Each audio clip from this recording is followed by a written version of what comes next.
인기가 대단한 것 같습니다. 두쫀쿠 드셔보셨나요? 한번 먹어봤습니다. 맛이 어떠신가요? 맛이 좋긴 하더라고요. 지금 이 두쫀 김밥, 두쫀 붕어빵 뭐 등등 파생 상품도 계속 나오고 있는 상황에서 지금 이제 심지어 두쫀쿠를 담았던 봉투를 판다. 이 봉투 안에 두쫀쿠 냄새가 좀 남아있을 수 있다. 이런 글까지 올라왔다고 하던데 이게 지금의 어떤 열풍을 좀 비꼬는 건가요? 반응은 어떤지도 궁금해요. 최근 중고거래 플랫폼에 올라온 글인데 두쫀크 들어있던 종이봉투 팔아요라는 제목의 게시 글입니다. 예. 이 종이봉투의 가격은 500원이고 산지 1시간도 안 됐습니다. 냄새가 날 수도 있어요라는 게시글 설명이 덧붙여져 있습니다. 네. 아마 관심 끌기용으로서 두쫀쿠 열풍을 풍자하는 글로 추정되는데 누리꾼들도 대체로 이와 같은 관점에서 바라보고 있습니다. 이 글은 특별히 이 특이한 사람이 올린 글이라기보다는 현재 우리나라를 뒤흔들고 있는 두쫀쿠 열풍을 풍자하기 위한 글로 받아들이고 있는 분위기입니다. 냄새 궁금해요. 궁금하면 500원. 이런 사례도 있다고 해요.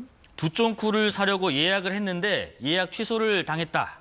근데 이게 뭐 두쫀쿠가 모자라서 부족해서 그런 게 아니라 만든 사람의 노고를 이해하지 않는 분께는 못 팝니다. 그래서 예약을 취소합니다. 이런 식의 주문 거절 괜찮은 건가요? 온라인 커뮤니티에 글을 쓴 글쓴이 A씨에 따르면 동네 개인 카페에 두쫀쿠가 맛있다는 리뷰가 많길래 두쫀쿠 예약을 했다고 합니다. 다만 조건이 붙어 있었는데 애초에 1인 1개 수량 제한이 붙어 있고 가격은 6,500원이었다고 합니다. 그렇지만 전철을 타고 가서 사와야 하고 엄마랑 나눠 먹고 싶어서 예약자 한마디란에다 애교스럽게 1인 수량 제한 2개로 늘려주시면 좋을 것 같아요. 하트를 붙였다고 합니다. 그러니까 엄마랑 하나씩 나눠보면 좋을 것 같아요. 뭐 이런 의미일 것 같은데. 맞습니다. 그런데 갑자기 예약 취소 조치를 당했다고 합니다. 너무 당황스러워서 예. 전화해서 왜 예약 취소를 당했는지 물어봤더니 사장님이 하는 말이 만드는 사람 노고를 이해하지 못하는 분께는 팔지 못하겠다라는 반응을 보였다고 합니다. 네. 누리꾼들 현재 이 사장에게 상당한 공분을 보내고 있는데 6,500원 버는 노고는 알지 못하느냐, 두쫀쿠 열풍에 편승하는 것 아니냐라는 비판을 쏟아내고 있습니다. 다만 아직까지는 이 사안 자체만 두고 보면 계약이 성립되었다고 볼 수 있을지 의문이라서 실제로 계약이 성립되었다고 본다고 하더라도 물건을 얻기 위해서 소송을 제기할 수는 없는 노릇이라 결국 소비자는 돌아설 수밖에 없을 것 같습니다.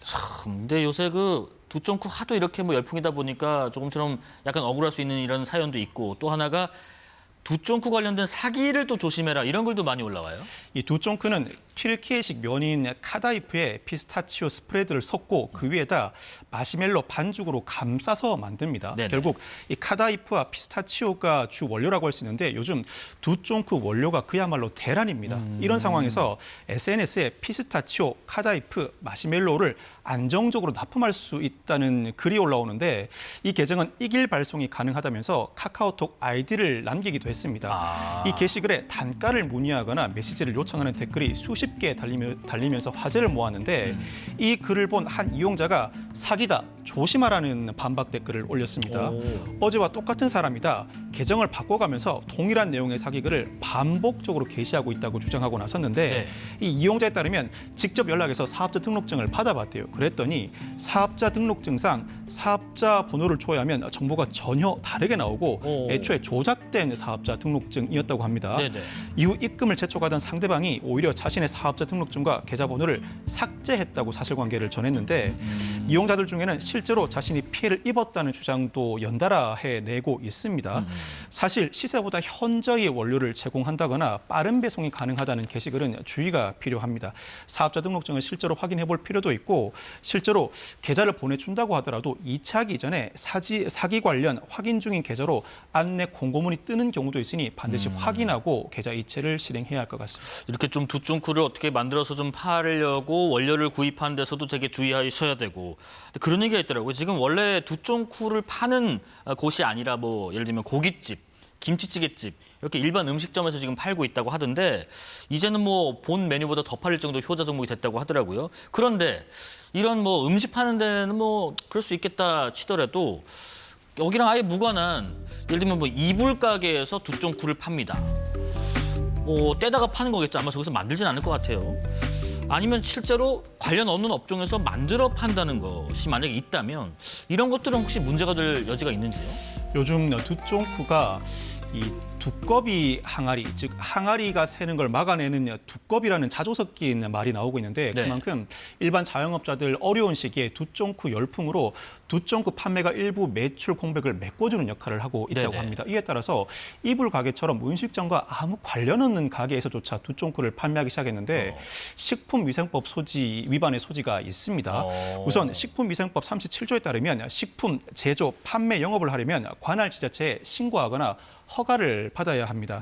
반복해서 두쫑쿠를 판매했다면 이는 신고 행위로서 판매 행위로서 신고하지 않은 무신고 영업 행위로 간주될 가능성이 상당히 높습니다. 뿐만 아니라 네. 같은 법 36조에 따르면 식품 제조 장소는 위생적으로 관리할 수 있는 시설에 한정되는데 음식점이 아닌 이상 이 기준을 충족하기는 상당히 어렵습니다. 이 역시 식품위생법 위반에 해당할 소지가 있습니다. 뿐만 아니라 알레르기 유발 성분을 표시하지 않거나 유통기한, 보관 방법을 누락할 경우에는 식품 표시 기준 위반에 저촉될 소지도 있습니다. 실제로 식약처와 지자체 자료를 종합하면 최근 5년간 전국에서 식품위생법 위반 사례는 약 18만에서 19만 사례에 이릅니다. 즉 네. 식품위생법 적발 사안이 적지 않다는 방증이라고 할 수 있습니다.